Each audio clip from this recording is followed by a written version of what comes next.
The stars over Seoul burned quiet. No comms. No trade routes. No signals leaving or entering Earth's sector. For a century, the Milky Way had watched the Terran systems fade into silence, a mystery that unsettled even the most arrogant of empires.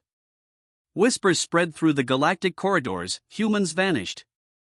Some said their world had fallen to plague. Others believed they destroyed themselves, as primitive species often did. The proudest races of the galactic concord considered it a fitting end, a cautionary tale of overreach. They couldn't have been more wrong. Deep beyond the Kuiper verge, within cloaked spatial folds, something vast stirred. Entire moons had been hollowed, disassembled, and repurposed. Mercury was gone, consumed decades ago. Jupiter's storms were dimmer now, its mass siphoned into construction arrays that orbited in perfect silence. In the heart of that void hung Project Hephaestus, humanity's most secret endeavor. Inside Command Core 12, Admiral Elias Mercer watched through reinforced glass as a machine larger than continents rotated slowly against the black. It wasn't a ship. Not in the traditional sense. Its hull was layered planetary crust and nanosteel, kilometers thick. Massive vents pulsed like the lungs of a god. Its surface glowed faintly with city grids, industrial furnaces, and the movement of hundreds of thousands of workers. A planet reborn, forged into war. Mercer spoke softly, his voice graveled by age and command. When they see it, they'll understand why we went dark. Across from him, Commander Ava Lynn, his second-in-command, adjusted her uniform. And if they don't? He smiled, bitterly. Then they'll see what silence bought us. For 100 years, humanity had endured the humiliation of the Concord, the endless mockery of being called the child species, denied influence, stripped of military independence. Every Terran outpost had been taxed, regulated, watched. They'd learned. They'd adapted. And then, they'd vanished. What no one realized was that while the galaxy believed humanity was broken, Earth had united. Every nation, every faction, every colony turned toward one purpose: preparation. Billions toiled in secret industries orbiting neutron stars, building engines beyond comprehension. The greatest minds were sealed within the Titan academies, where no transmission ever escaped. Artificial intelligences, once banned, were reawakened under the old world's forgotten code names: Prometheus, Daedalus, Nyx. And now, after a century of silence, Hephaestus stood complete. Mercer's wrist console flickered. Sir, final reactor calibration at 97%. Warp lattice stable, a technician reported. Good, Mercer said. Bring the Ares array online. A tremor rolled through the station. Every ship within 50 million kilometers adjusted position as gravity distorted, a sign of the unimaginable power stirring inside Hephaestus. Deep within its mantle core, antimatter reactors and star forges spun at relativistic speeds, bending space itself. Then came the first pulse. Across the Milky Way, thousands of sensors flared red. The Council of Orelise, the ruling seat of the Galactic Concord, scrambled to interpret the readings. A gravitational anomaly of impossible scale had emerged, not a supernova, not a black hole, but something entirely artificial. In the council chamber, High Chancellor Revekthar of the Vorax leaned over a holographic map. A planetary mass has moved? The analysts hesitated. Yes, Chancellor. It appears to be accelerating. Its mass displacement matches that of an Earth-type planet. Impossible. But as the data updated, the impossible became truth. The humans had moved a planet. Back in Seoul, Hephaestus began to rise, not from a planet, but as one. Its thrusters ignited with stellar fury, blue and gold flames spiraling across the void. Massive engines, kilometers wide, roared silently in vacuum. Entire asteroid belts shifted under its gravity wake. Mercer stood motionless as his ship trembled from the shockwave. Signal the fleet, he ordered. Commander Lin frowned. Fleet? There's nothing left to command. The Navy's been mothballed for decades. Mercer turned toward her, his eyes dark. Not the old Navy. Outside, shadows stirred. In orbit around Pluto, Saturn, and the Oort edge, vast constructs began to awaken 5 more planet ships, smaller than Hephaestus but no less monstrous. Ares, Athena, Apollo, Artemis, Hades. Each bore an insignia that hadn't been seen for 100 years, a blue and white flag with a single word beneath it, Terra. Mercer clasped his hands behind his back. Let the galaxy know. Humanity hasn't vanished. We've been waiting.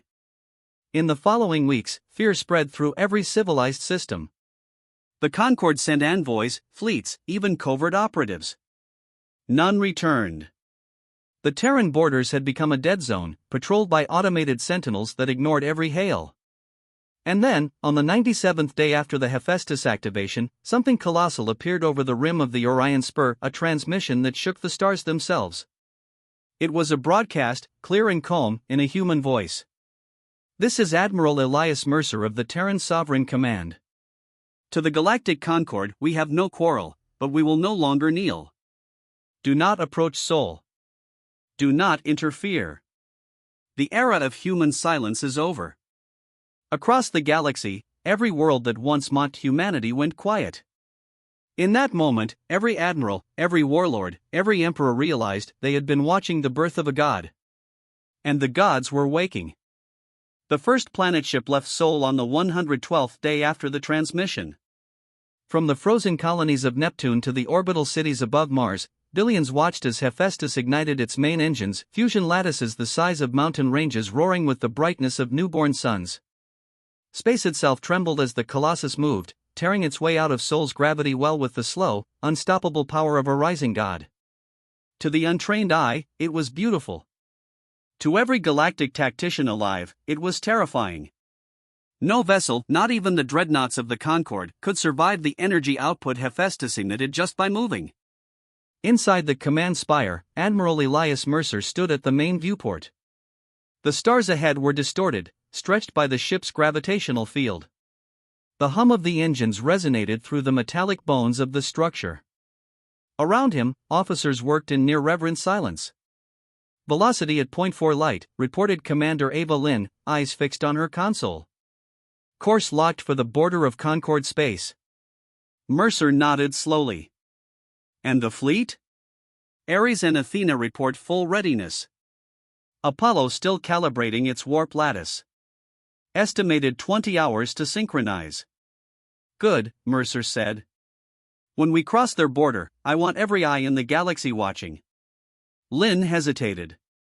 Sir, this will start a war. Mercer didn't look at her. No, Commander. They started it a century ago when they told us we'd never be their equals. Across the galaxy, the Council of Orelise was in chaos. Holographic feeds from every sector flickered across the Grand Chamber, worlds panicking, fleets scrambling to mobilize. Thousands of ambassadors and military representatives crowded the council floor, shouting over one another. On the central platform stood High Chancellor Revekthar, his scaled visage grim. The human anomaly is leaving their home system. They are advancing toward our frontier. What proof do we have this isn't some elaborate bluff? The reply came from the Chief of Strategic Intelligence, a silver-skinned Karath named Vara Sen. Chancellor, the readings are clear. Their construct is planet-sized. Its gravity well has already displaced 2 nearby comet clusters and altered 3 trade routes. This is no bluff. Murmurs rippled through the assembly. A diplomat from the Talaris Dominion hissed, even the Concord's Grand Fleet cannot confront something of that mass. A gruff voice interrupted Admiral Threk's call, Supreme Commander of the Concord Armada. Perhaps. But it can be destroyed. Every weapon we've built, every fleet we've forged exists for this purpose. Revekthar narrowed his eyes. And what purpose is that? To remind humanity that the galaxy has one ruler, the Concord. Meanwhile, in the void between stars, Hephaestus advanced. The ship wasn't merely traveling, it was rewriting the laws of distance. Its engines folded space, warping a corridor through the void. Entire fleets shadowed it, human fleets, revived and refitted from the bones of the old navy. The Terran Sovereign Armada had risen again, sleek, angular ships trailing behind their planetary leader like sparks from a hammer. At the center of the bridge, Ava Lynn's console pulsed. Incoming transmission, encrypted, multiple origins. Mercer gestured. Patch it through. A holographic image of a reptilian face filled the room. Admiral Call himself. Human, he hissed, his tone dripping contempt. You are trespassing in Concord space. You will stand down immediately or face annihilation. Mercer folded his arms. Admiral Call. It's been a long time since your kind gave us orders. This is not a negotiation, Call snarled. You've constructed an abomination that threatens galactic stability. Stand down, or we will respond with total force. The Terran Admiral's expression didn't change. Then respond. The transmission cut. Silence filled the bridge. Then Mercer spoke quietly, prepare the main cannon. On Ares, the second planet ship, Captain Jordan Reeves stood inside a weapons control cathedral, a massive chamber buried beneath a kilometer of armor. Around him, technicians monitored energy flows that could vaporize moons. Primary weapon charging, Reeves said. Synchronizing with Hephaestus. From the distance of light years, 6 colossal ships aligned, their fusion hearts glowing white-hot. Lines of energy traced across the void, linking the vessels through hyperspace synchronization. Then came the first volley. Far away, the Concorde's fleet waited in formation near the star Carthan 9, over 2,000 warships, the galaxy's proudest and most advanced armada. Their sensors blazed as the Terran fleet emerged from warp 6 Titans against thousands. For a single, silent heartbeat, the universe seemed to hold its breath. And then Hephaestus fired. A beam of condensed stellar plasma erupted from its forward cannon, a blinding spear that crossed space faster than thought. The Carthan sun flared as its corona shattered, magnetic storms igniting in its wake. Concorde dreadnoughts simply ceased to exist, vaporized in a blink. The war had begun. Inside Hephaestus, Ava Lynn gripped her console. Impact confirmed. Concorde fleet down by 40%. 40? Mercer's tone was calm but edged with disbelief. Yes, sir. Half their formation disintegrated before their shields registered the strike. Mercer turned toward the viewport, a vast expanse of burning wreckage stretching across the stars. And the rest? They're regrouping. Preparing a counteroffensive. Let them, Mercer said softly. It's time they saw what we've built beneath the surface. He keyed a command into his console. Across the colossal hull of Hephaestus, thousands of armored plates retracted, revealing hidden arrays, ship bays, missile silos, entire wings of subfleet carriers detaching from the planetary surface. Dozens of cities launched from the war world's crust, transforming into autonomous warships. Each bore the insignia of Earth's forgotten nations, the eagle, the dragon, the crescent, the star. Humanity had not built one fleet. It had built a civilization of war. Back on the Concorde flagship, Admiral Call watched his sensors erupt with impossible readings. Impossible, he muttered. They can't sustain that energy output. Vera Sen's voice was quiet, odd. They can, Admiral. Their ships draw power from an internal starforge. They carry their own suns. Call roared, then we extinguish those suns. He raised his clawed hand, and every ship in the Concorde armada opened fire. Tens of thousands of plasma lances, torpedoes, and antimatter shells streaked through the void. The space between fleets turned into an inferno, but the planet ships did not yield. The Terran shields absorbed the assault like rain on steel. When the firestorm cleared, the humans advanced untouched. Call's face twisted in disbelief. What are they? The answer came across the calm and terrible Admiral Mercer's voice. We are what you made us. The Battle of Carthan 9 ended in less than an hour. The Concorde fleet, the pride of the galaxy, was annihilated. What remained of their armada fled into the dark, broadcasting fragmented distress calls that reached every corner of the galaxy. The humans did not pursue. They didn't need to. The message had already been delivered. In every council hall, in every throne room, in every alien mind, the truth took root: humanity was no longer a species to pity or patronize. They were a force to fear. On the bridge of Hephaestus, Ava Lynn looked out at the drifting wreckage. "It's over," she said quietly. Mercer's gaze was distant, unreadable. "No, Commander. This was the opening act. Now they'll come for us with everything they have." She hesitated. "And what will we do?" Mercer turned to her, the faint reflection of burning ships glinting in his eyes. "We finish what we started." He looked out at the stars, where new signals already flared: enemy fleets rallying across the sectors. Humanity's silence had ended. The galaxy's pride had cracked. The next war would decide who would inherit the stars. The war lasted 43 days. 43 days, and 10,000 civilizations vanished from the galactic maps. Worlds that had never known war now burned beneath the cold glow of Terran weaponry. Trade routes, colonies, entire empires fell in silence before the advance of the planet ships. Every fleet the Concord raised disintegrated within hours of engagement. Their vaunted technology, the pride of 1,000 species, crumbled like paper before human fire. But humanity was not celebrating. From orbit to orbit, the stars themselves looked scarred, torn apart by mass driver bombardments and collapsing suns. The sky had become a graveyard of light. Inside Hephaestus, Admiral Elias Mercer stood before the central viewport, his uniform unbuttoned at the throat, eyes shadowed from sleepless nights. Beyond the glass stretched the wreckage of the latest battle, shattered hulls drifting through the red light of a dying star. Commander Ava Lynn approached, silent, holding a datapad. "Loss reports, sir." He didn't look at it. "How many?" 53 support cruisers. For carrier cities. 2 million casualties across the fleet. Mercer's jaw tightened. And the Concord? An entire sector fleet destroyed. But they're still gathering. The High Chancellors united the remaining empires under a single command. They're calling it the Celestial Unity. Mercer gave a hollow laugh. Desperation wrapped in a banner.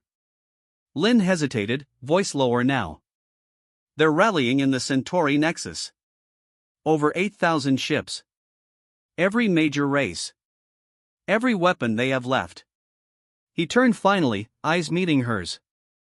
"Then it ends there. The Centauri Nexus. It was the largest concentration of warships in galactic history. A nebula of fire and purpose of vessels from 1,000 worlds, engines blazing in unison. Dreadnoughts, hive ships, Leviathan carriers, even converted planetoids, all gathered for one last stand. In the center of their formation, High Chancellor Revecthar stood on the command dais of the Concord flagship Eminence of Dawn. He looked out at the shimmering nebula, its gas clouds glowing blue-white around the massed fleet. "Transmit to all channels," he ordered. The comms officer nodded. "Transmission ready, sir." Revecthar raised his voice, echoing across thousands of ships and 100 species. The Terrans believed themselves gods. They believed their silence gave them strength. But they are still flesh and blood, and flesh burns. Today, the galaxy stands united. Today, we remind them that no empire, no species, stands above all others. The fleet roared their ascent. And across the stars, Hephaestus and its brothers moved to meet them. The final march. 6 planet ships advanced in perfect formation. Hephaestus, Ares, Athena, Apollo, Artemis, and Hades. Behind them trailed the remnants of the Terran Armada, hundreds of carrier cities and warcruisers, battered but unbroken. As they neared the Centauri Nexus, their sensor arrays filled with the brilliance of enemy signatures.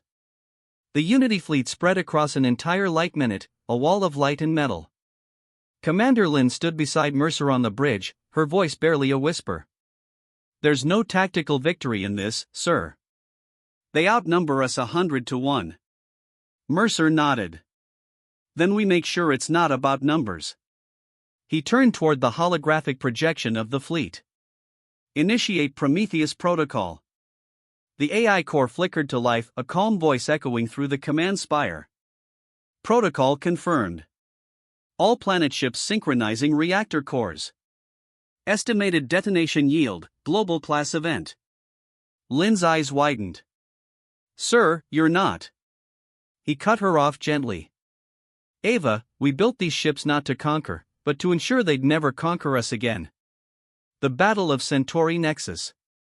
The first strike came from the Unity fleet. Thousands of energy lances converged on Hephaestus, saturating its shields in a storm of plasma and radiation. The void burned. Massive impacts tore craters across its surface, oceans of molten metal bled into space.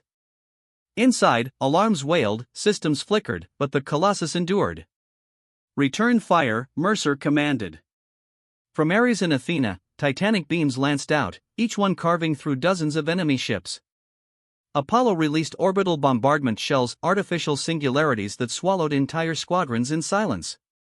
Artemis deployed drone swarms, millions of autonomous fighters streaking into the maelstrom like fireflies in a storm. The void became a canvas of destruction, light and death painting the end of an era. Yet still, the Unity fleet pressed on. Alien commanders hurled everything they had: suicide rams, nova torpedoes, gravitational mines. The combined might of the galaxy converged on humanity's 6 titans, and for the first time, Hephaestus began to crack. Ava Lynn gripped the railing as the bridge shook violently. Shields collapsing. Reactor integrity at 71%. Mercer steadied himself. Hold formation. Continue the charge. We won't survive the next volley. He turned toward her, calm even amid the chaos. We're not meant to. The last stand.